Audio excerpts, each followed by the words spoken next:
Valve has really blown up the world of handheld gaming, and everyone is trying to come up with their Steam Deck competitor. The Steam Deck's success formula is good hardware, paired with great software, ease of use being top of mind, and all at an attractive price. We've seen attempts from Anbernic with their Win 600 and Ein with their Loki Zero, but neither have met expectations whatsoever. Enter AYANEO and their newest device, the AYANEO Next Lite. It's basically their AYANEO Next device with a lower end chipset, a pretty enticing price, and running SteamOS. Kind of. The AYANEO Next Lite is the first device that I've actually purchased directly through AYANEO. I usually back their products through Indiegogo, and I wait quite a while before receiving their product. This time, shipping was super quick. I was able to get in on a limited early run, and I was able to get the Next Lite in just a few weeks. The unboxing itself is no frills. You get the device along with the charging brick, USB-C cable, a few USB-C to USB-A adapters, and some adapters for countries outside of the US for the charging brick. There's no carrying case, no screen protector, or any fun goodies like we usually get from the Indiegogo campaigns. That's not really a problem though, because we're looking at an AYANEO with a competitively low price. But considering backers are usually flowered with fun additions, we just don't have that this time around. The most exciting part of the AYANEO Next Lite is that it starts at just $299. That's right, it's totally undercutting the Steam Deck. For $300, you get an AYANEO Next Lite with an AMD Ryzen 5 4500U CPU, 16GB of RAM, 128GB of internal storage, a 7-inch 800p IPS touchscreen, support for Wi-Fi 6 and Bluetooth 5.2, and a 47 Wh battery. For $50 more, you can get the same 4500U chipset, but with 512GB of internal storage. Their highest tier model is $400, has an AMD Ryzen 7 4800U CPU, 16GB of RAM, and 512GB of internal storage. It's great that AYANEO is focused on a competitively budget-friendly option, but it does come at the cost of some nice-to-have features. The convenience of the fingerprint sensor found on most AYANEO devices is not here, and probably the biggest cut is the lack of a microSD card slot. It makes the $299 entry point a lot less enticing with only 128GB of storage. But for $50 more, you can get literally 3 times more storage, so that might be worth considering. Actually, unlike a lot of AYANEO devices, we have all of the screws exposed, so getting inside the AYANEO Next Lite is actually going to be very easy. You could pick up an SSD on Amazon and upgrade the storage yourself. This means for an additional $60 and maybe an hour of your time, you could get yourself a 1TB AYANEO Next Lite instead. The Next Lite is available in 3 colors: pastel blue, bright white, and jet black. I've got the pastel blue version here. It's the 4500U model with 512GB of internal storage. The device is surprisingly on the heftier side though, coming in at 716 grams. Compared to the Switch OLED at 423 grams, the Asus ROG Ally at 615 grams, and the OLED Steam Deck at 620 grams, it's a whole 100 grams heavier than the Steam Deck, and you can definitely tell. While I do find the Next Lite comfortable to hold, it does have a bit of a bulky feeling. I think part of it might have to do with this weird resistance you get from the fans spinning in the device. At first I thought it was the rumble motor, but later I realized it was actually the fans. It's a weird sensation to feel like the device's fans are spinning so fast that it's actually impacting your feeling of the device. One of the most exciting things about a budget AYANEO device is that we get to reap all of the benefits from their iterations of the previous devices. We've got incredible feeling Hall sensing analog sticks, which have an impressive range of motion. The D-pad feels great. It feels the same as the AYANEO Slide that I just recently reviewed, which I said was one of the best feeling AYANEO D-pads I've ever seen. The ABXY buttons at first seemed a bit on the smaller side, but they are comfortable enough. The bottom left has the start and select buttons that are easy to reach. And on the bottom right, we've got the AYANEO button and a shortcut key. The top of the device is where we'll find our Hall sensing analog triggers that feel great. They have a nice snap back to them. The RB and LB buttons also feel good, although as you get closer to the ends, you do need to apply a little bit more pressure. At the top of the device is where we'll also find a power button, volume up and volume down, a headphone port, 2 USB-C ports, and some ventilation. Interestingly, only the right USB-C port supports power delivery. The left one is for data transfer only. At the bottom of the Next Lite, we've got another USB-C port. This one also supports power delivery. 3 USB-C ports is quite a lot, especially considering that devices like Steam Deck and Asus ROG Ally only have one top USB-C port. I maybe wish we had a microSD expansion slot instead, but I'm not going to nitpick too much here.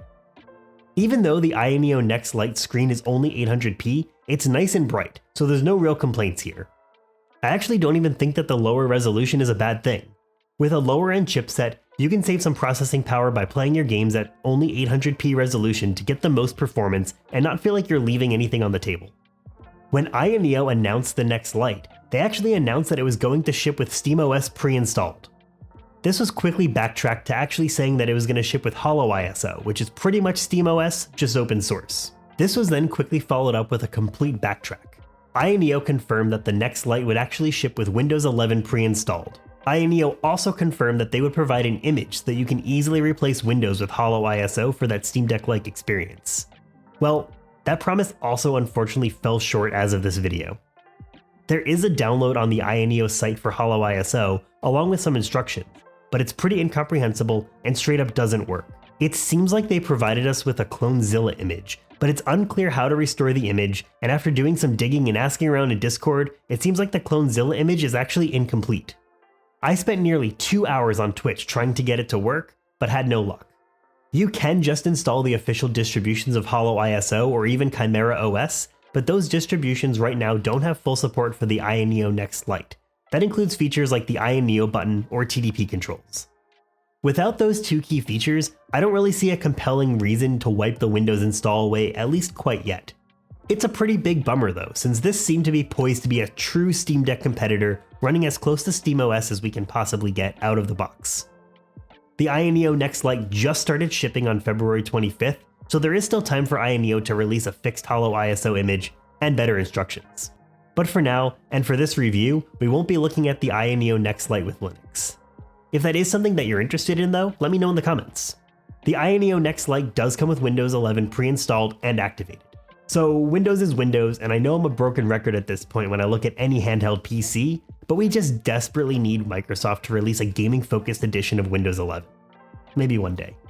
At least for now, we have the iSpaces 2.0 app on the Next Lite.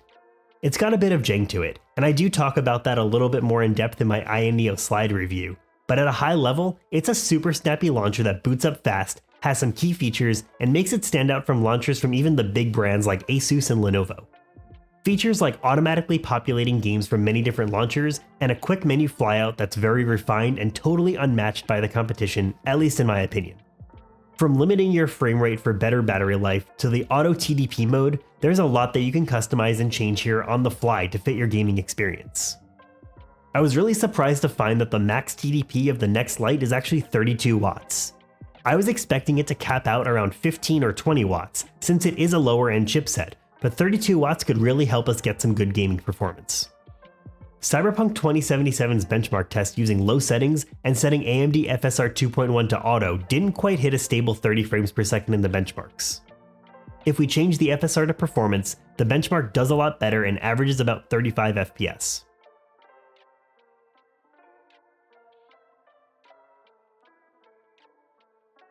I had a bit of a sporadic experience with Resident Evil 4 though. Some areas of the game ran like complete garbage with lots of stutter, but when I went to record some gameplay, it was actually playing just fine. This might be a sign that it may not be able to play entirely smoothly throughout the entire game. Last of Us Part 1 is a title that is Steam Deck verified, but when we try it on the Next Lite, we can't quite get to what I'd call playable state. There are moments where it runs very smoothly, but too often the game is just not running fast enough to consider it playable. Grand Theft Auto 5 actually plays great on the Next Lite though. It's so well optimized that I was even able to play at lower TDPs and still get well above 30 FPS. Spider-Man Remastered is another game that shows where the AYANEO Next Lite can perform great. It's a newer game but not bleeding edge, so it plays really well on the Next Lite. Lower end titles or older AAA games seem to be where this device shines. I don't know about you, but I've got quite an insane backlog of games, and that's really where I found myself getting sucked into this device. I suspect we could see slight performance differences if we get an optimized version of HoloISO, but no guarantees of course. Emulation is an area where we can get a lot of great performance out of the next Lite. Even though this is a lower chipset than some of the newer devices, we can just jump right into the higher end systems. Starting with PlayStation 2, we can get some pretty good performance as long as we don't bump the resolution up too much. GameCube performs well with pretty much every game I threw at it, but when we do get to very hard to run games like F-Zero GX, we can see that it's not a perfectly stable 60 FPS.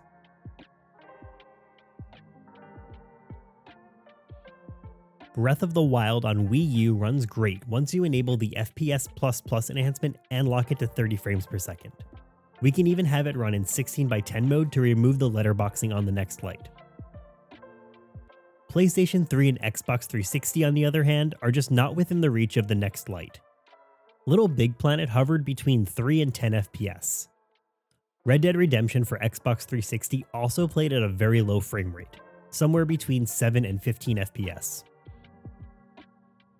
Switch is actually pretty impressive on the next Lite though. I did my recording and testing prior to the current Yuzu fiasco, but nonetheless, the emulator is in a pretty good state, even though we might not see future enhancements. Mario vs. Donkey Kong is definitely a less graphically intensive game, but it is one of the latest Nintendo releases and runs great. Super Mario Odyssey also runs at a very stable 60 frames per second.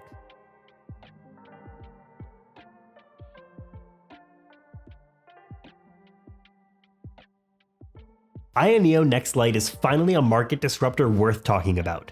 It's found a great balance of hardware for a truly unbeatable price. It's not the most powerful handheld, and it's currently missing the promised SteamOS, but when you get down to it, we're reaping the benefits of years of premium AYANEO devices into this budget device.